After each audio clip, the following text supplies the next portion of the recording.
ये चैनल केवल मनोरंजन के लिए है। हम किसी भी तरह के अंधश्रद्धा को बढ़ावा नहीं देते।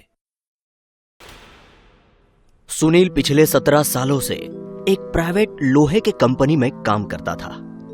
वो लोहे को अलग अलग चीजों में तब्दील कार्य जैसे जंजीरें तैयार करता, उसके ताले बनाता।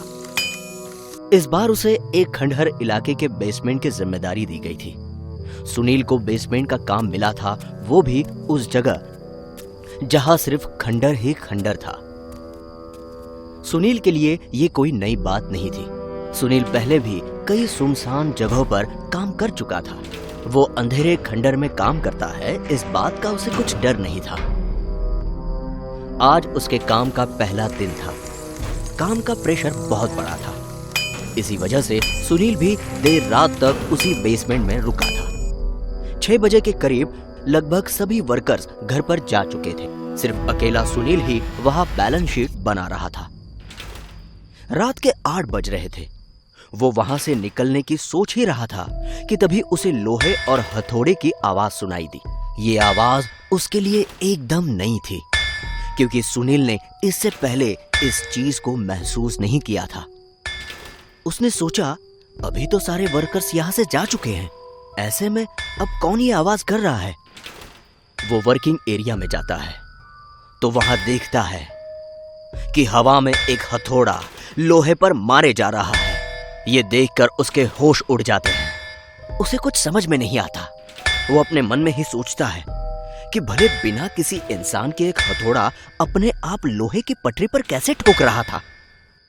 लेकिन तभी जैसे ही वो अपनी पलक झपकता है, वो देखता है कि यह सब नॉर्मल हो चुका है। ये देखकर उसकी आंखें खुली की खुली रह जाती है। ये उसका वहम था या कोई खतरनाक घटना का संकेत, ये उसे बाद में पता चला। अगले दिन जब सुनील उस बेसमेंट के कारखाने पर पहुंचता है तो उसे उसका सीनियर डांटते हुए कहता है, सुनील, तुम इतने केयरलेस कैसे हो सकते हो? क्या हुआ सर? मैंने क्या किया? तुम्हें पता है ना, कारखाने को इस तरह खुला छोड़ना बिल्कुल भी ठीक नहीं है। एक तो वैसे भी बेसमेंट में है।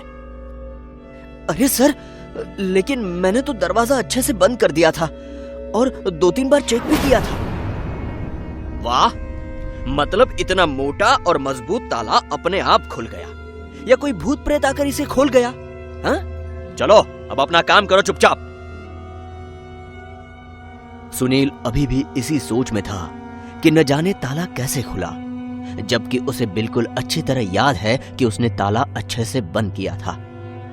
इन सब का जवाब उसे आज शाम को मिलने वाला था। आज शाम को फिर सभी वर्कर्स 6-6:30 के करीब निकले, पर सीनियर होने के कारण सुनील को वहां रुकना पड़ा।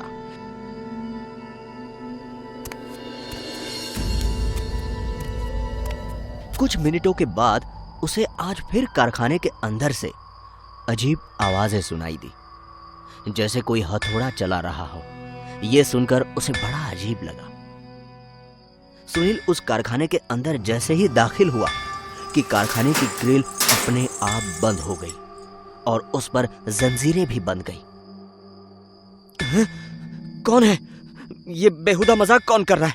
हाँ, जो भी है, देखो मैं छोड़ूंगा नहीं। इतना कहते हुए वो ग्रिल की तरफ आगे बढ़ा। उसने ग्रिल को अभी हाथ लगाया ही था कि एकाएक कारखाने की लाइट चली गई। लाइट के जाते ही सुनील को ऐसा महसूस हुआ कि किसी जले हाथ ने उसके हाथ को पकड़ रखा है। वो बहुत ज्यादा घबराने लगा। वो बोला, छोड़ो, मुझे छोड़ो, मैंने तुम्हारा क्या बिगाड़ा?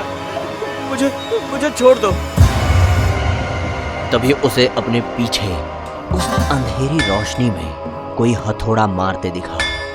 उसकी लाल आंखें अभी भी उस अंधेरे में चमक रही थी। डर के मारे वो कांपने लगा। वो एक शैतान था जो अब सुनील को घूरने लगा था। सुनील उससे डरकर पीछे हटने लगा। वो शैतान उसके करीब बढ़ने लगा। तभी उस कारखाने में अजीब सा धुआं फैलने लगा। धुआं के फैलते ही सुनील को खांसी होने लगी और उसे चक्कर आने लगी। वो चक्कर खाकर कहीं जमीन पर बेहोश हो गया। जब उसे होश आया तब उसने अपने आसपास एक दो कर्मचारी को बैठा पाया, जिसके साथ एक डॉक्टर भी था जो उसका इलाज कर रहा था।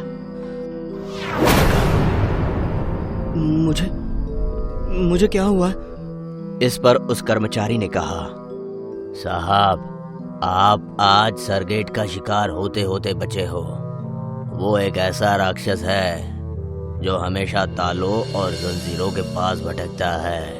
अगर वो ज्यादा ताकतवर और हिंसक होता है तो उसके साये में आए हुए हर इंसान और जानवर को वो बड़े बेरहमी तरीके से गायब फिर मार देता है। इस शैतान के बारे में कहा जाता है कि ये दुनिया का कोई भी ताला खोल सकता है। इसके पास ये मायावी ताकत होती है। वो तो आप खुशकिस्मत थे कि हम बेसमेंट के ऊपर ही थे और बैठकर गप्पे मार रहे थे। तब हमने आपकी चीखें सुनी और हम फौरन भागते हुए आपके पास आ गए। हमने उस शैतान का भी झलक देखा साहब। हमारी ठीक से नजर भी पड़ी उस पर, लेकिन हमें देखते ही वो गायब हो गया। सुनील एक ऐसे शैतान का शिकार हो सकता था जिसके बारे में कहा जाता है कि जब आप ताले या किसी भी लोहे के सामान के पास हो तो उसका नाम भी अपने जबान पर नहीं लेना चाहिए, वरना आपके खतरनाक अंजाम के जिम्मेदार आप खुद हो। उस घटना के बाद सुनील कारखाने में अकेले रात में तो क्या, दिन में भी काम नहीं करता था। यदि आप हमारे चैनल पे नए हो तो चैनल को सब्सक्राइब करना ना भूलें और बेल आइकन पे क्लिक करें ताकि हमारे सारे न्यूज स्टोरीज आप सबसे पहले देख सकें। अगर आपको ये स्टोरी अच्छी लगी हो तो लाइक करें और हमें कमेंट करके ये बताएं कौन सा पार्ट आपको बहुत पसंद आया, और अपने दोस्तों के साथ शेयर करना ना भूलें। आप हमें फेसबुक और इंस्टाग्राम पेज पर भी फॉलो कर सकते हैं @SkullTales।